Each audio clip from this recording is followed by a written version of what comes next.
We know here in the United States, we have a lot of issues with border control, mainly the southern border control, and things that go along with that. And so there's a lot of anxiousness that kind of goes on with that.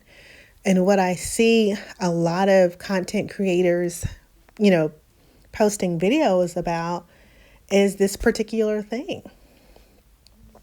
And even with a lot of content creators on TikTok posting the underconsumption videos, right? Like first it went from overconsumption to now underconsumption, and I think consumption, and I think that's a direct correlation with the incoming administration.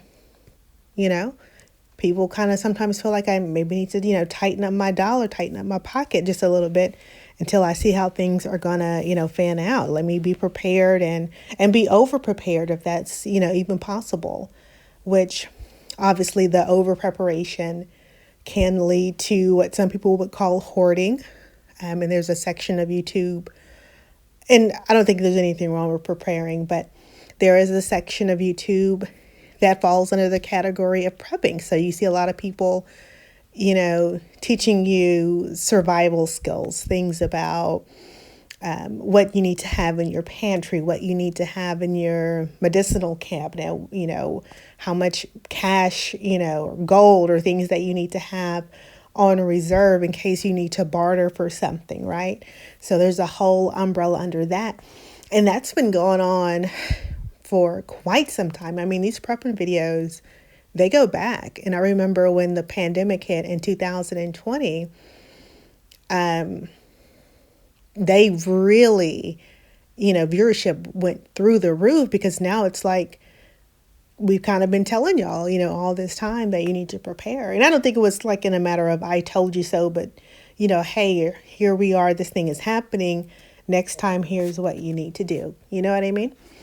So that's a whole section there. And then what's really, I think, is huge right now is a lot of people are experiencing either unemployment or underemployment. And so you see a lot of videos posting about, and some people actually are choosing to leave their jobs. So you see a lot of videos about individuals either, getting fired or laid off or not making enough money at their current place of employment, or just altogether, I've had enough. I am done with the toxic work environment. I am done with making some, corporate conglomerate, rich. I'm never going to, make what I want to make and have the time that I want to have for myself and my family, clocking in and clocking out, so to speak. So you do see that. And I do understand that YouTube allows a lot of people that avenue once you get to the monetization of having that income to where, you're working from wherever you want to work, however many, hours you want to work, and you're making a comfortable living. And so you do see a lot of, content creation geared around that. You see a lot of content creation geared around travel. And I'm just kind of giving you examples just how YouTube is really taken on a life of itself, especially over the last 4, may as well say 5 years with, post 2020. You really see a lot of people digging in, you really see a lot of people pouring into it full time. Like I said, I've seen people, upload multiple times per day. And I'm not just talking about 2 or 3 times. I've seen people upload like 10 videos a day, and it's like, oh my God, how do you have the time? But they have the time because it's probably, in a sense, it's freeing, right? Because I'm essentially fundamentally working for myself, right? I'm uploading the video that's talking about what I want to talk about, or even if it's not something that I would readily pick to talk about, it's being covered so heavily, whatever the topic is in the news or social media, what have you, or pop culture, I at least want to, have my perspective on it, my take on it. I'm inspired in some type of way. So you do see that as well.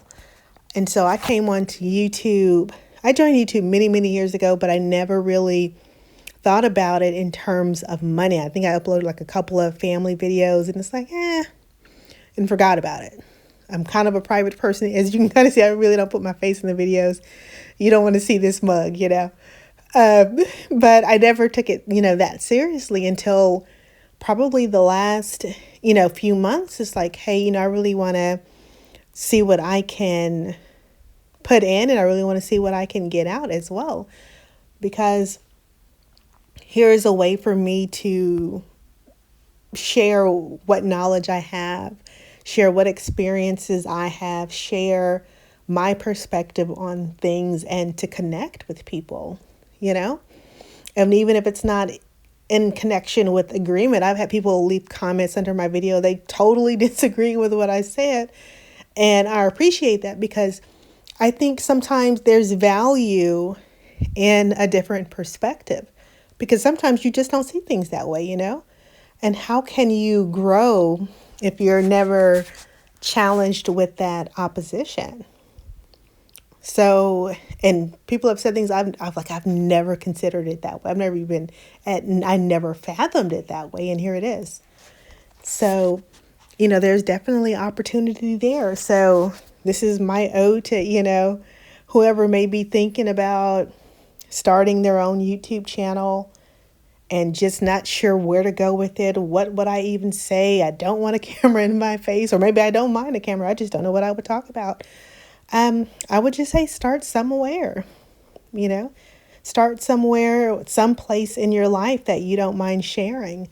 And I think even the things that you probably don't want to share may be the things that may just be that unique niche that'll put you over the top.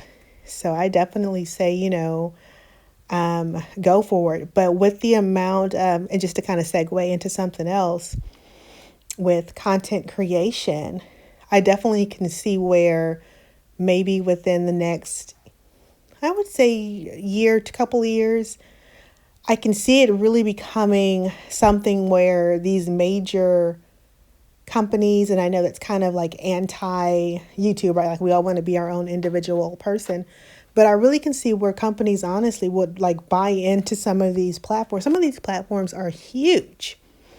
They have huge followings. They have huge engagements. And it's really, in a sense, replacing, mainstream media, mainstream talk shows. Like people don't, that's an ice cube in the background in case you heard that in my glass, melting. It's calling my name. I love eating ice. But when you think about it, yeah, you have morning talk shows, still you have talk shows, period, still going on, but it's not the same. And that kind of piggybacks off a video I did talking about how the NBA ratings are down. There's multiple reasons there, but also because people have, different opportunities to explore different parts of themselves. You'll always have your diehard sports fans. That'll probably never go away. But for people who could watch a game, or don't mind watching a game, if there's something else that they find more entertaining, obviously, or enlightening, or engaging, or, reaching their soul, they're going to opt for that. A diehard fan is a diehard friend. No matter what time the game comes on, no matter what channel the game comes on, a diehard fan is a diehard fan of, the game, whatever game that is. But for people who kind of straddle the fence and, I'm just watching, a game, I could care less. I've seen people post about not even watching television at all at this point, if it's not YouTube, So there's something there to offer. There's something there to kind of put yourself in, and maybe you'll, grow to be one of these platforms that have, Mr. Beast. I think he's everybody's, top. He is the top, obviously. I think he has the most subscribers out of every person on YouTube. So that's it goes without saying, but you never know where you could go with it, So obviously I don't have, the subscribers, for monetization as of yet, but I know that will come in time as I get more comfortable and express myself more and open up a lot more. I know that definitely will come, but I definitely say if it's something that you're on the fence about, no matter what age you are, I don't, let me backtrack that. I'm not sure if there's a minimum age to be a content creator, but I have seen some kids on it. So I think as long as it's with parental consent, but I'm speaking to the adults. Let me just say that I'm speaking to the adults. Um, I say go for it. I say put yourself out there, you know. Um, I know there probably would be some apprehension about maybe friends or family members or coworkers. There's are millions of content creators or YouTubers. Like I don't think they're just going to immediately see you when you post, one, two, or even I have now I think a little over 120 videos, and as far as I know, no one in my family knows this yet. I haven't even told anybody. I said I'll tell people once I reach 1,000 subscribers. Like, hey, by the way, watch my channel. Um, Once I feel more comfortable with the, the success of the platform, then I'll, divulge that type of information. But just stopping by to say, give it a go, see how it goes. Put your, you know, 2 feet in, don't just put your tiptoe, but I say go all the way in. If you're going to do something, do it all the way. Just don't need a teeter-tottering or straddling the fence, because you don't put your all, you're not going to see, just how far and just how high you can go. So, but anywho, just stop by to tell you that. Thanks for watching, and don't forget to subscribe if you like.